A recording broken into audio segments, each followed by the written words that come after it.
Hey, there we go. I can see me. It's always nice to be able to see myself. Right, although I do have an issue where I still have my hoodie on. So I'm wearing my Fitness Matters team hoodie today because this is a Fitness Matters 30-minute row starting at 9 o'clock in the morning. Now I've got to keep a good eye on time here because it's going to kick off bang on 9 o'clock. Now, if you have joined me live for this one, bear in mind they are starting bang on 9, so you need to get yourself sorted. And the other thing to say is that because there's going to be a delay between what I say here on YouTube and the start of the actual race, don't follow me if you're doing this live on ErgRace. Look at your monitor, and when it says start, you start. You don't wait for me. Now I'm going to re-edit this again for the main channel, for the main 30 Days of 30s, so hopefully that'll take care of that, okay? So anyway, I've got my coffee because it's early this morning. So I'm going to kick off with just get straight into the 4-minute warm-up because the race starts in 7 minutes. So warm-up, I'm going to do this at 18 strokes a minute. And I'm just going to be putting in enough pace to think about the connection of my legs to my hands, okay? So in 3, 2, 1, let's start. Now I've skipped the whole let's set up the machine and monitor to eye height, foot straps, set to a height that your shins can get into a vertical position at the front. I skipped all of that today because I want to get into this warm-up. And like I say, when it comes to how we start this warm-up, you want to be thinking about your feet pressing into the machine at the same time your hands pick up the handle.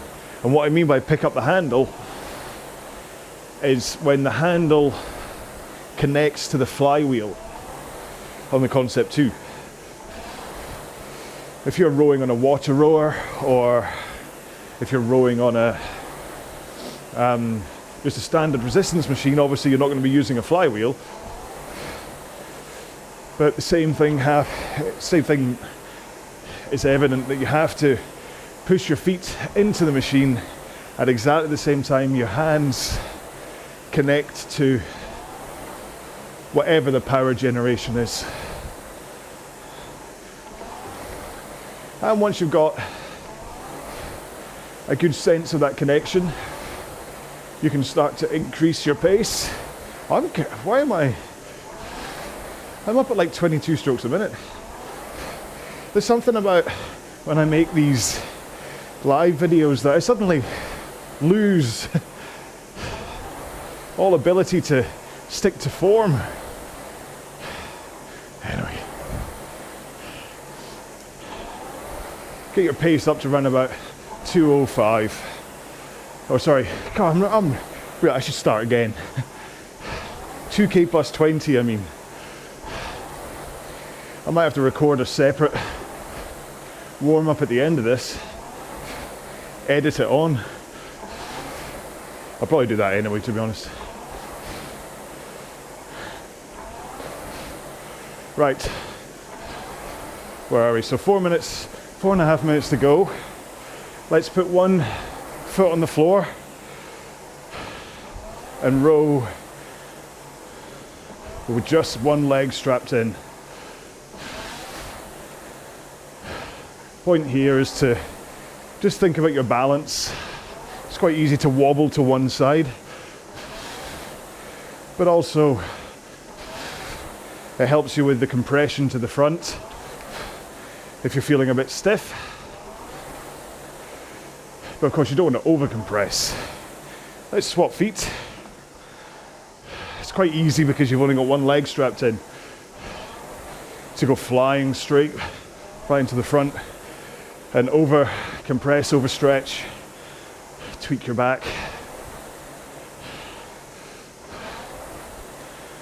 So try and keep that forward lean to just 1 o'clock, a backward lean to 11 o'clock.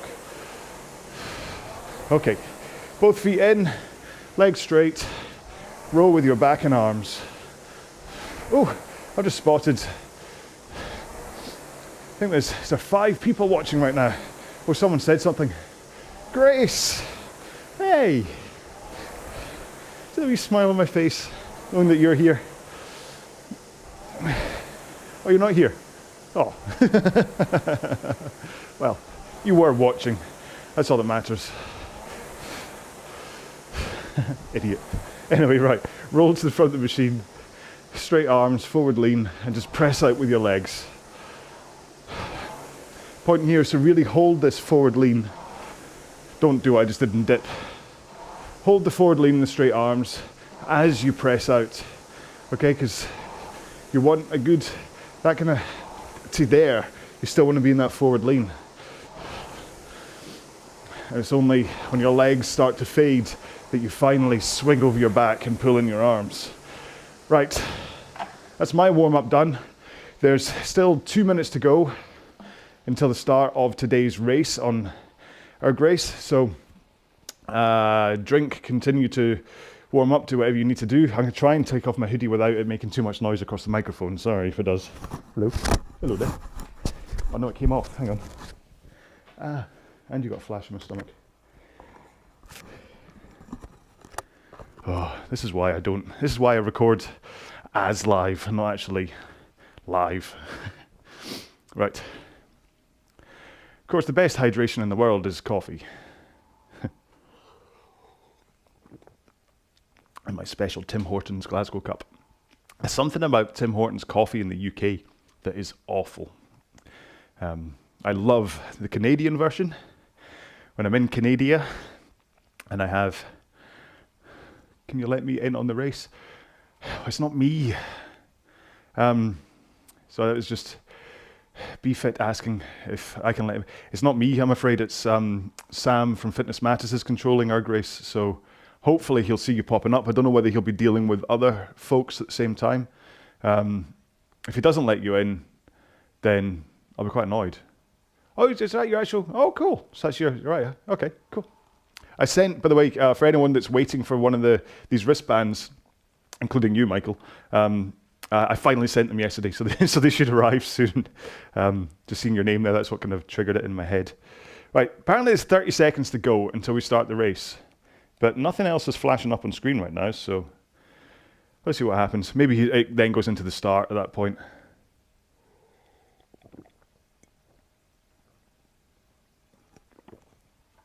Sorry, that was a very loud sound of me drinking coffee.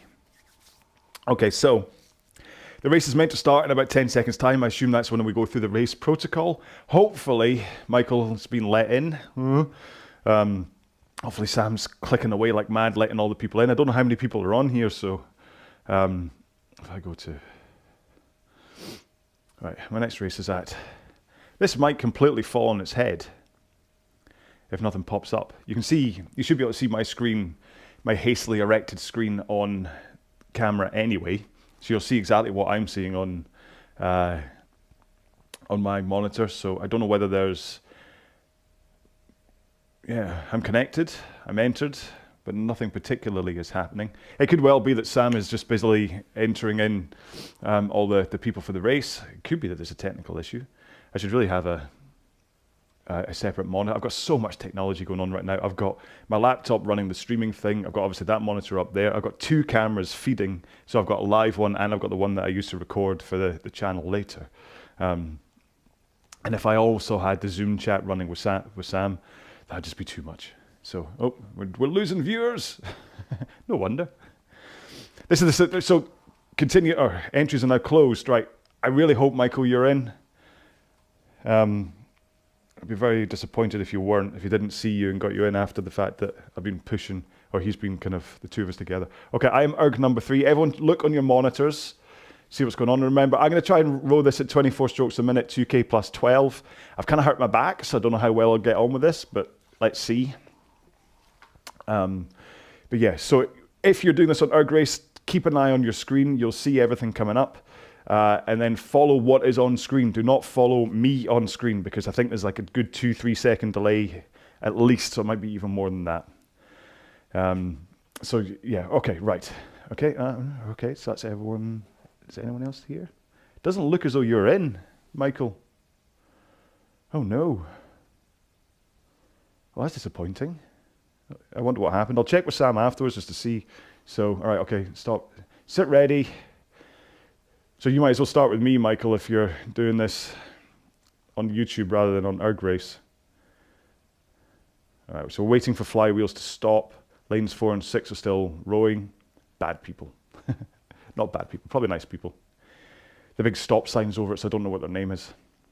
Don't worry, I'm going to re-edit all of this into a better version later. This is just the live version while we're going to go through here and wait for stuff. So my edit point will probably be here when I say, well, hey, prepare to race. That was quite nicely timed. Okay. So keep an eye on your monitors. I will talk you through this as it happens for me, but obviously you'll see it on screen. Attention. Go. Oh, we didn't get much time there, did we? Okay. So, like I say, my intention is to do this at 24 strokes a minute, 2K plus 12, which means I should be rowing around about 157 pace. Now you don't have to follow along with me. This is, session 7 is like an elective. Nope, backed off a bit. It's an elective one for the week, so you can row this at whatever pace, but I'm just throwing out the suggestion.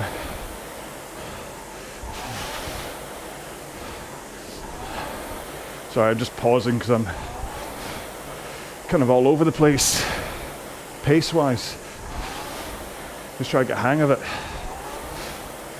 I just want to hold, if I can hold 157 the whole way,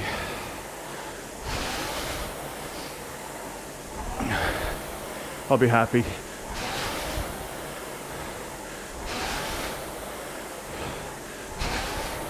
So how many? Can't quite see. There's 7 of us rowing.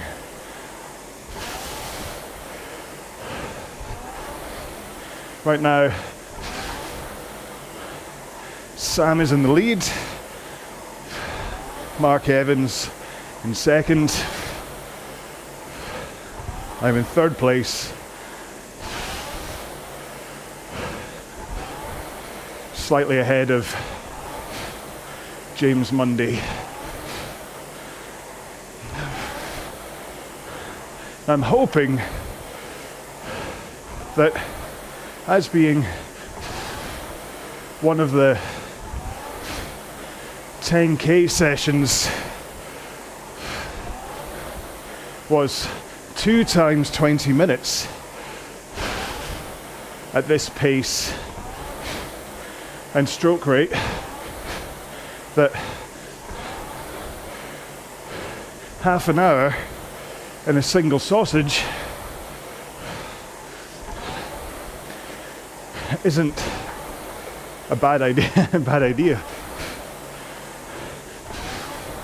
That extra 10 minutes will certainly add to the intensity. And unless I get into a proper bun fight at the end of it, then it'll just be a case of holding this rate and pace the whole way through.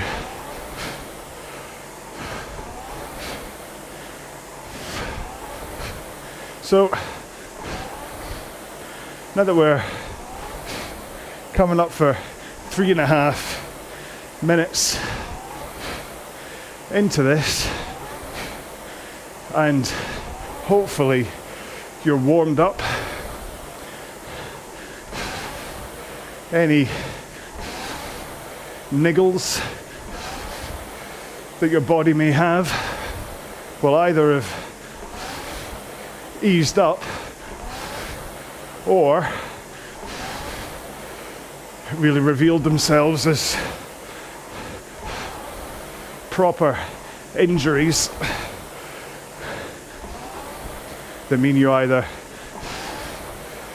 need to slow down to protect or stop altogether. But it's also the right time to just start thinking a little bit more about your technique before you kind of get anything a little bit loose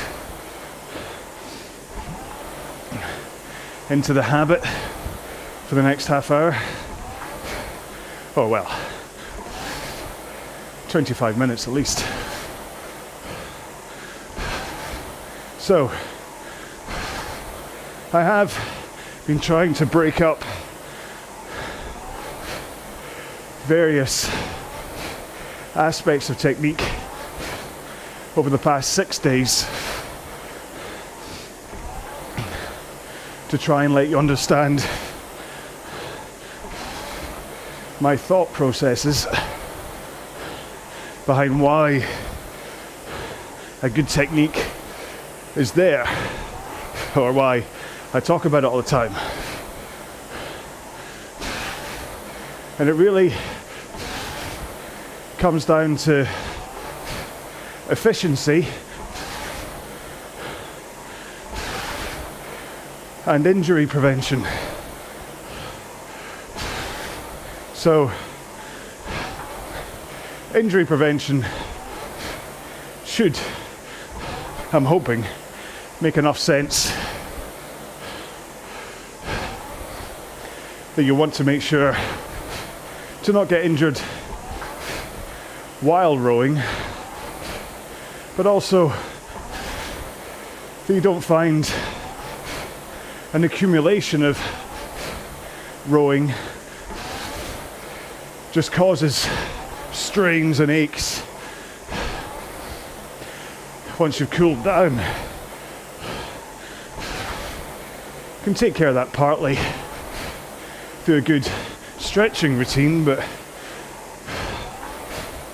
it's best to take care of it at the source rather than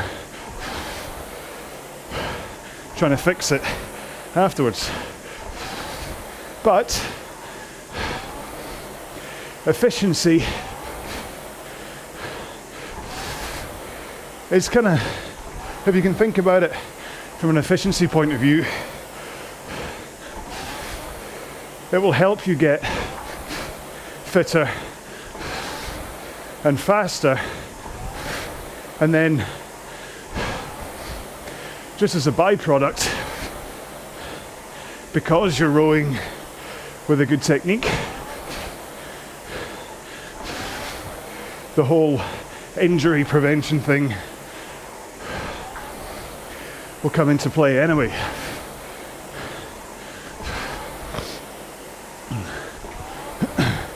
And really, it's all about body angles and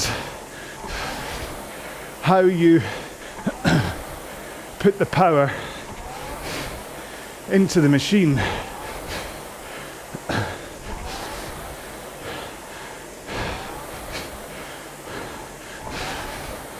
So, from a body angle point of view, the important things to always think about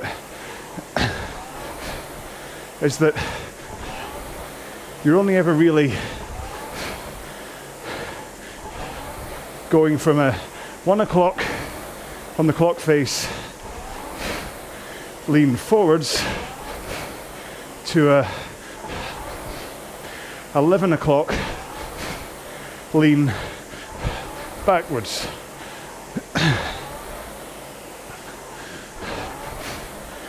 It's worthwhile videoing yourself and having a look to see what's going on, because it's easy to think you're in the right angles, but then you watch it back and suddenly lots becomes apparent. Like the two main things that you'll see are people who finish a lot deeper than 11 o'clock.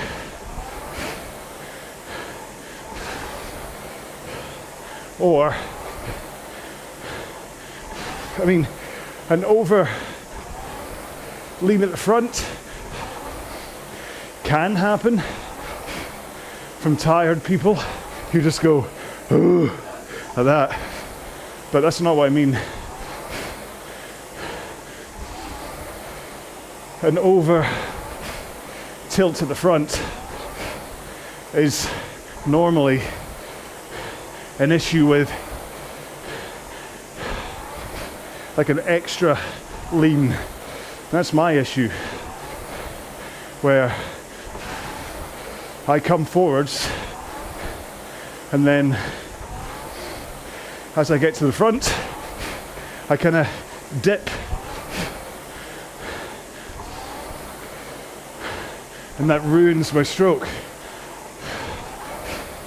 But the other error you'll see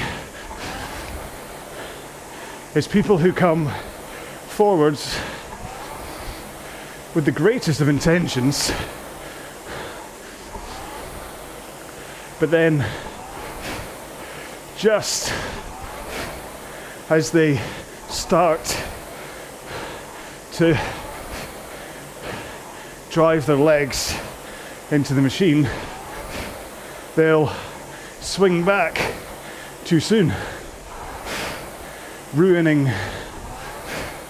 the point of that forward lean. You can often see that happen because people will look up. So if you look up, it promotes that braking, that early swing over your back. So if you can just think about 1 o'clock forwards, 11 o'clock back, that will take you a lot closer to a good technique than a lot of people out there. The next thing is your arms. Making sure at the front of the machine they're straight. You don't want a bend in your elbows. Straight and relaxed. I often talk about zombies and how they're nice and loose and relaxed with their arms, and that's how you should come forwards. Arr. Arr. If I was in your rowing room and I saw your triceps and forearms popping on your arms, I'd tell you to relax.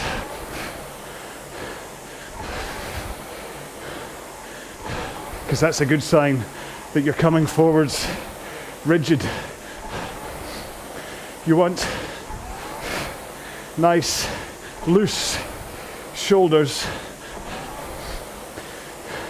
and loose arms, ready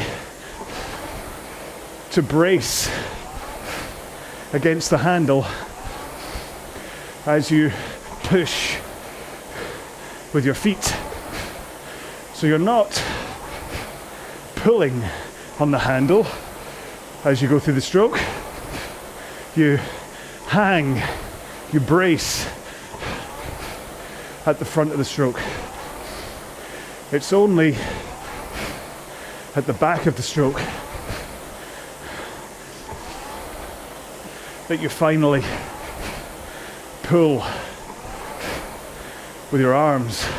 So you're straight pull, straight pull, straight pull. See the amount of time that my arms remain straight for. All right, halfway there. We're at the Bon Jovi point. Good going.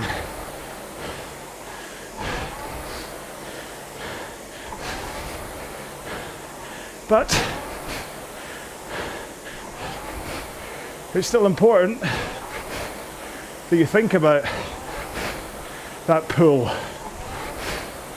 You want to come in with enough power, obviously, to add force into the stroke, but also so that the handle bounces away from your body again. So if you finish with the handle around sternum height, what's happened to Sam? So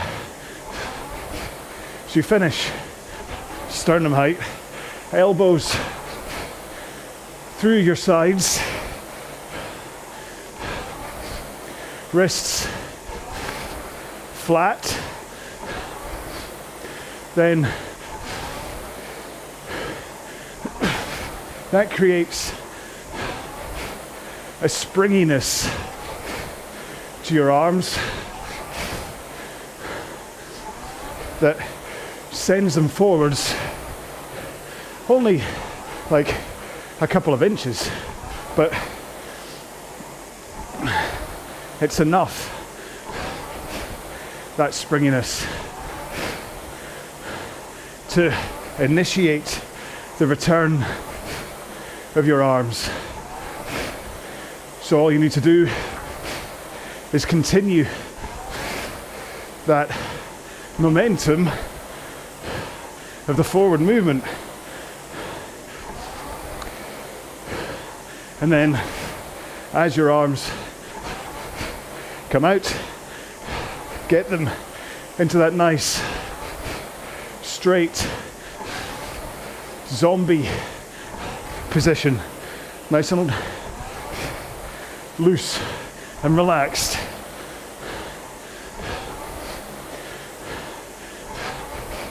And what happens is that the momentum of your arms going away helps to trigger your back coming out of that 11 o'clock layback. So your arms go, and then your back gets into that forward lean by the time your hands are past your knees.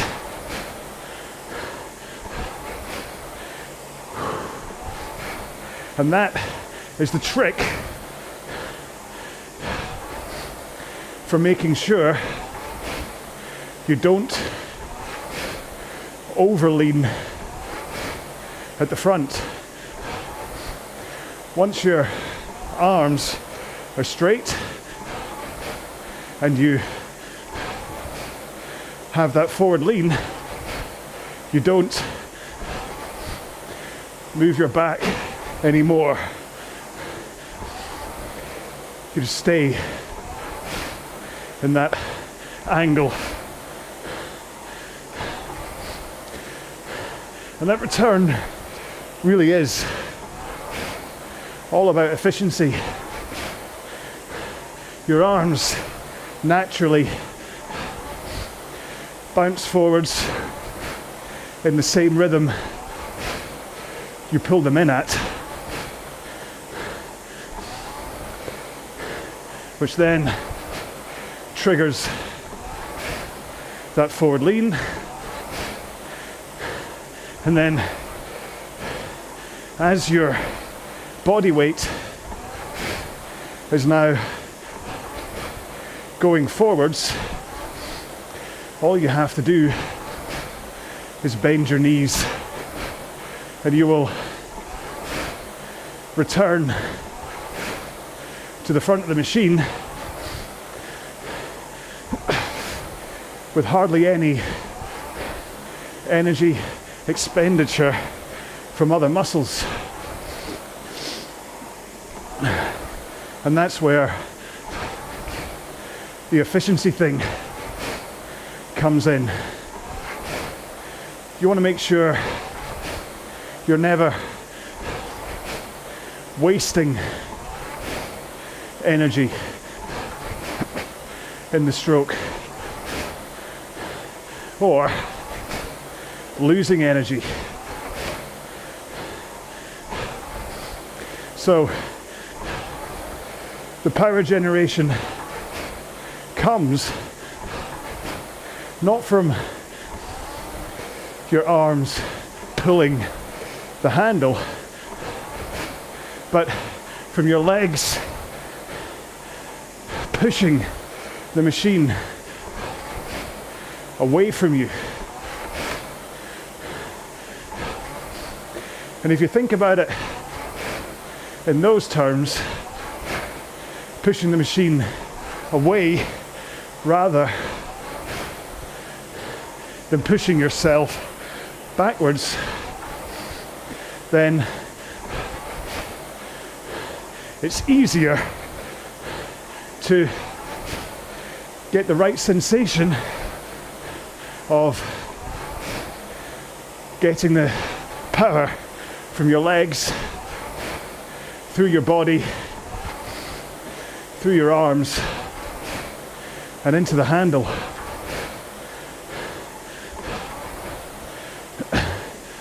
Because what you don't want to do is either lose power by not connecting your feet to the handle at the same time, or fighting other muscles. So you really want just your legs to feel as though they're working at the start of the stroke here. You will feel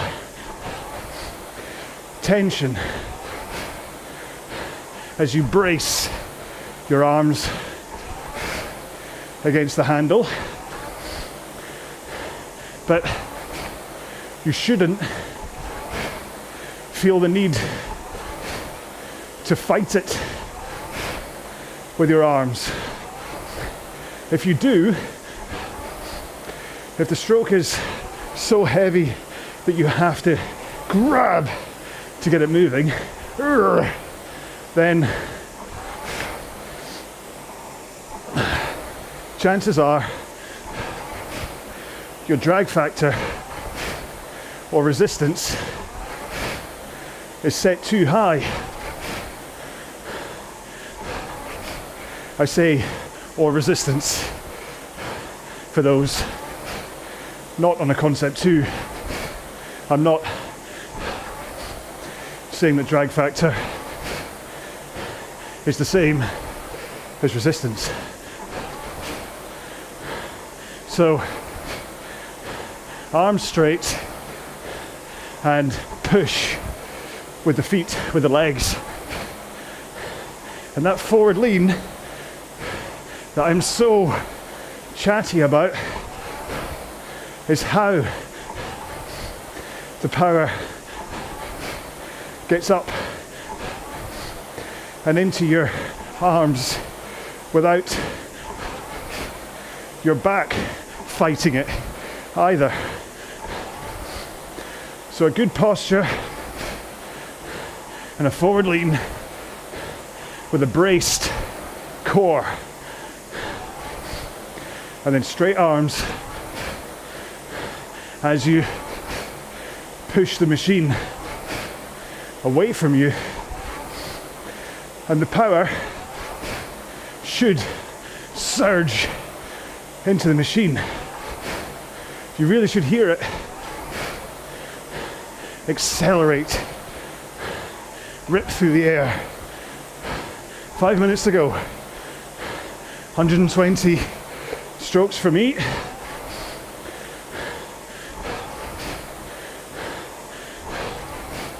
And then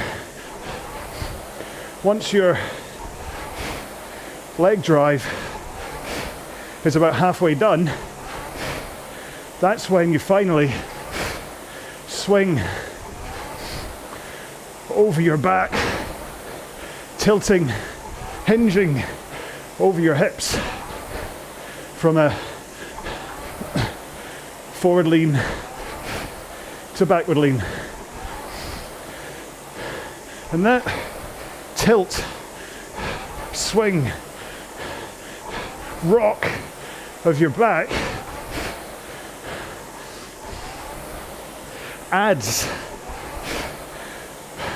power into the machine. Certainly enough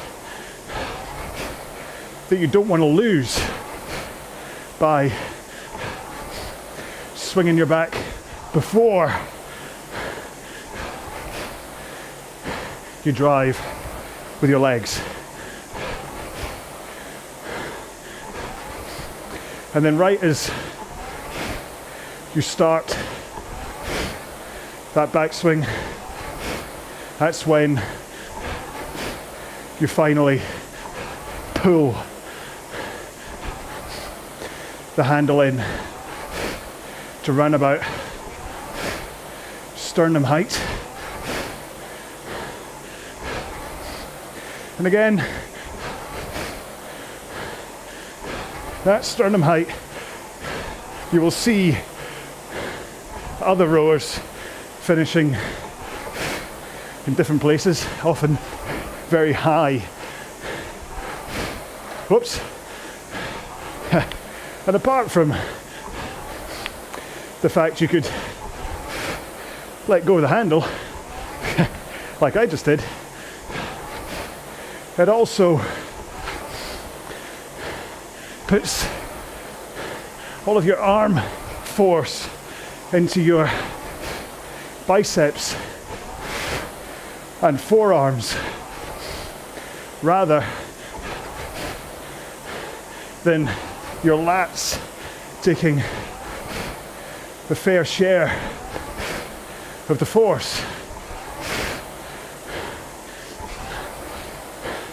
So if you don't have the strength or muscle fitness to finish high,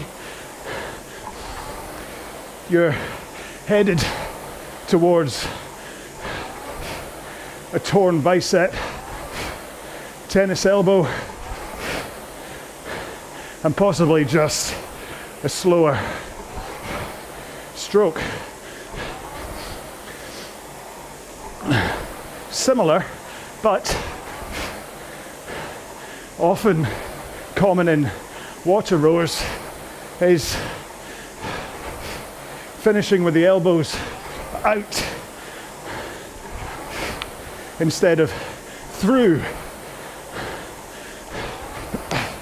which for the on the water people that may be cool, but it puts the force into your delts. Again, they aren't as big and powerful as your lats, so you may injure them. So a slight flare out of your elbows is okay in order to keep your wrists flat and help with your elbows coming through, which then creates that spring forwards of your arms. Whew. Crikey, there's so much more I could say, but watch all of my workout videos across this month and you'll hear it all. One more stroke. Oh. I don't think I quite averaged the 157 I was hoping for. ErgRace doesn't give you a finishing average. And none of the buttons on the monitor do either. So this is one of those times where you have to finish and go back to the memory screen, which is just, my monitor's just gone to. So if I go to memory, list by date, up at the very top is the 30-minute row, and I can see I did 7,667 meters and an average of 157.3. Oddly, I'll take a photo of this and I'll post it on the community, because I think this must be a glitch with the system, because it's averaged me at 20 strokes a minute because it weirdly had a 0 pace interval right at the end. Yeah, that's odd. I'll take a photo, like I say, and I'll put it on the community channel. I might even, if I can remember, on the proper edit version of this. In fact, actually, can I, let's see. Right, if I, let's see, right, because you can see I've got my phone controlled here. So if I go to camera, oh, it does. Right, if I go, there we go. So you can see that's my results. It was all at 24, but because of that weird 0 interval at the bottom, it's averaged my stroke rate to 20, which is a bit odd. You can see my heart rate kind of leveled out once I got to like 15 minutes to go, or 10 minutes to go, can't quite work out, yeah. But yeah, it leveled out 159, 160. But yeah, oh yeah, that'd be because it's that little extra one. Right, let's turn you off. Oh, well, that was fun. Michael Skilton is torn between a water row and a Concept 2 and nervous as his shoulder injury last year, not been in a machine in 13 months. I mean, to be honest, I don't know if you're still watching, Michael, but what I'd say to you is if you can try somebody else's machine for free, that's what to go for. If you know, either go to the gym, or if you've got a friend that has a water rower or a Concept 2 or any kind of rowing machine, then try it out first. Now, I've got a history of bad shoulder injuries. I really destroyed the tendon from playing squash for years, to the point that I can't naturally raise my hand, my arm any more than that. It sticks here. I have to do a weird kind of wobble to get my arm up, which, to be honest, was the end of my squash career, because I could only do that, and people realised that they could lob me quite easily. So that's why I had to stop playing squash. So I've got like, it's basically there's a tiny hole in the tendon that runs down from like my neck all the way down. A tiny kind of nick, like a divot. And rowing is perfect for it. It's a great rehab. It doesn't hurt. It doesn't cause any issues when I'm rowing with that. And then I've got a strange, I'm like a walking wounded. I think it's how the pec muscle attaches to my collarbone. This is the big issue I've got right now. I get real pain up here across my collarbone if I overlean into the front. So if I overstretch, this is why, if you watched all of that video or any of that video, you might have heard me saying about my overlean. And that's the issue, is that kind of hyperstretch here.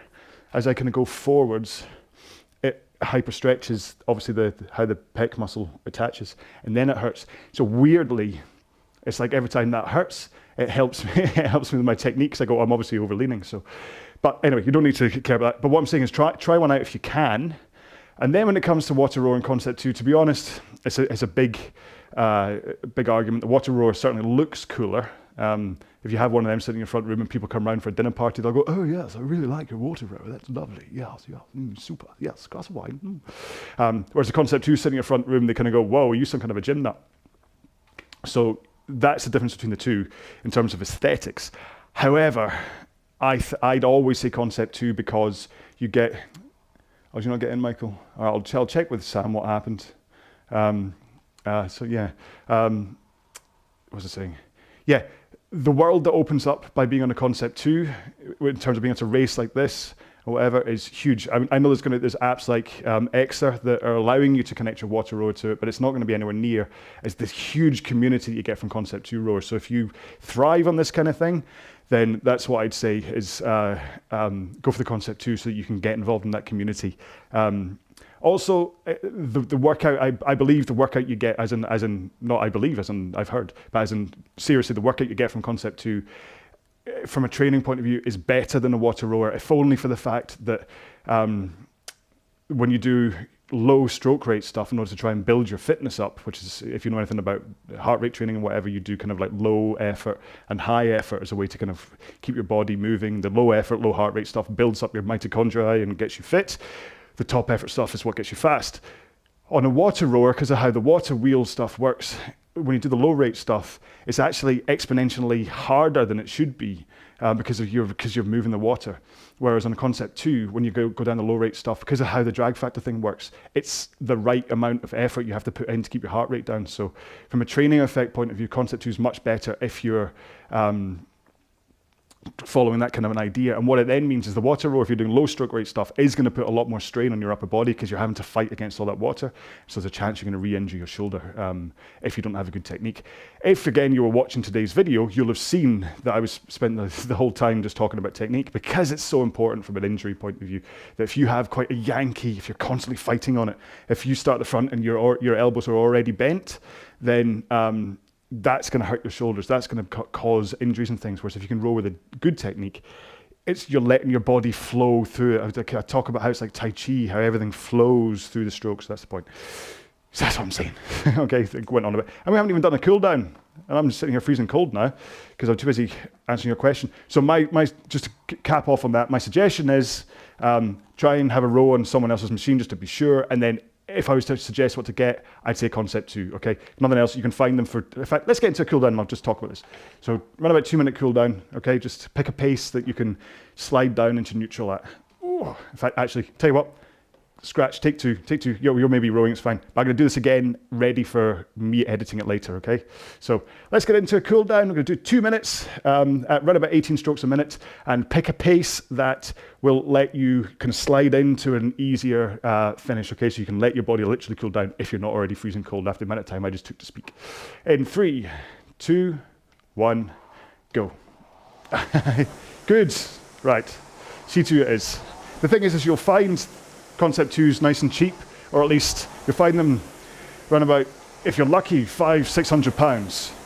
And then if you're rowing for a while with it, you'll then be able to relist it for £500-600 again. So you'll actually wash your face if you decide that it's not for you. Water rowers are a little bit, I think through the last year and a half, I think water rowers really held the price because people were buying rowing machines to keep on exercising at home. But as people are going back into the real world again, and the real gyms and stuff, you're finding that the water rowers aren't holding their price quite as well. Whereas because there's such a huge community of Concept 2 people, they do hold their price. So that's my suggestion. You could buy new, of course. You would only lose a couple £100 tops if you bought new and then sold it second hand. And if you have it for like a year and a half, if you compare that to a gym membership, like crikey, the gym I was a member of was I paying? It's only like £45 a month. But across the course of a year, that's what, £540 a year, which is pretty much the price of a rowing machine. And as being all I really used it for was rowing, but then it was there, I used it in my lunch break at work and stuff, so it wasn't like that's all I did and I didn't have a rowing machine at home. Right, sorry. I have to work out how to edit all this back together again. I may have to just do a standalone cool down as though this never happened. So if you watch this back later and you find I'm talking about completely different things, that's why. Okay. That is my 2-minute cooldown done. You, of course, don't have to stop just because I have. You may have been cooling down for ages anyway. But regardless, thanks to regardless, while I'm talking, sorry, I just got thrown by more comments on YouTube. That's not your bad at all, don't worry. That's the whole point of doing this live. Yeah, so take this time just while I say goodbye to stretch and kind of pack up all that kind of stuff. I really recommend stretching your hamstrings, your quads. If you can stretch your sciatic nerve, which I can't really do it properly on here because I'm at a strange angle, but basically lie on the floor, flick your feet up towards you, tuck your chin down into your body, and then just kind of basically what you're trying to do is fold your body downwards. You're certainly not pulling yourself forwards with your hands, but you're just kind of rocking. So chin down, feet back, and you should really feel your sciatic nerve running underneath your hamstrings. And you just kind of rock like that. And if you make sure you've got a good posture, and you should feel it running all the way under you, up into your kind of your lower back and your psoas muscle. And it's the psoas that I keep on spasming. That's why it's an important stretch. Also your shoulders and stuff as well, stretch them. And if you are a grabber, stretch your biceps and forearms as well. Right, so that was the live row. I'm so sorry to Michael, who didn't manage to join for whatever reason. I will check with Sam and see if he even saw you, because we could try and look at what was going on from that point of view. I assume that you'd connected ErgRace, and it was you'd put in the competition code and all that kind of stuff, and it was just waiting to let you in. If you hadn't got that far, let me know, and then we can try and work out what happened, just in case you're going to come back next week, because this is going to happen every Sunday morning, 9 o'clock Sunday mornings. Fitness Matters, Sam from Fitness Matters runs this race, and he's kind of said to me, hey, how about you get some of your RowAlong people along? I'm assuming it's so that he can try and siphon some of you off into his team, which I think is, well, to be honest though, RowAlong, I was messaging a fellow RowAlonger last night, or well, she's Fitness Matters, but hey, and I was saying, RowAlong is about rowing. It's not really about competing. Yes, we do the challenges, and when it comes to live racing, I'm certainly going to be wearing my RowAlong t-shirts and stuff, and I'm going to be doing it. But if things like the Concept 2, the CTC challenge and stuff, I don't think I'll ever do a RowAlong team. So if you're looking for a team to join for competition stuff, then go towards Fitness Matters, because that's who I row for properly or whatever. But in terms of just logging meters and making me look good, stick with RowAlong. Anyway, right. Crikey, there's still 8 people watching. What are you doing? Good grief. Why are you still here? Oh, there we go. I just lost 2. Oh dear. Oh well, I could start telling jokes and doing a dance. I'll see if I can get the last 6 of you. Water rower is more recreational. You're correct. Poke rec. Do I not even know your real name? Poke rec. I don't know if I do. We make lots of comments. Anyway, listen, right. I'm going to go, because obviously I'm going to record a proper opening, a proper cool down, and probably a proper goodbye as well. Let's not run this live nonsense on the channel. So thank you so much for being part of it this week. I really do appreciate you even just putting up with 15 seconds of me must be intolerable. So thank you so much for being here. Please try and turn up again for next Sunday. I look forward to seeing you if you can. But otherwise, remember that I'm uploading these every single day. Another 30-minute workout is going up so that we can get the 30 days of 30-minute workouts. So even if you don't have to do all 30, of course, because that's just ridiculous. I am, but hey. But yeah, hopefully you can do some of them. Let me know how you get on. Do leave me a comment on the YouTube channel, either on this live video or when I package it up as a beta version later, and let me know how you got on. Say hi, because I keep making these because you keep watching. So as long as you say hi, I'll keep on making them. So have a great Sunday. We've got a whole day ahead of us. So look after yourselves, have something to drink and eat and stretch and all that kind of stuff. And I will see you in another video. Have a great day. And now we get the awkward part where I say goodbye and then I have to go over here and end stream. So yeah, so bye-bye. Have a great day. And I'm going to hit end stream. I'm just doing nothing. Come on, end stream, you big pig. No. There we go. Right, end stream. Stop. Right, okay, so now I hit end. Bye-bye.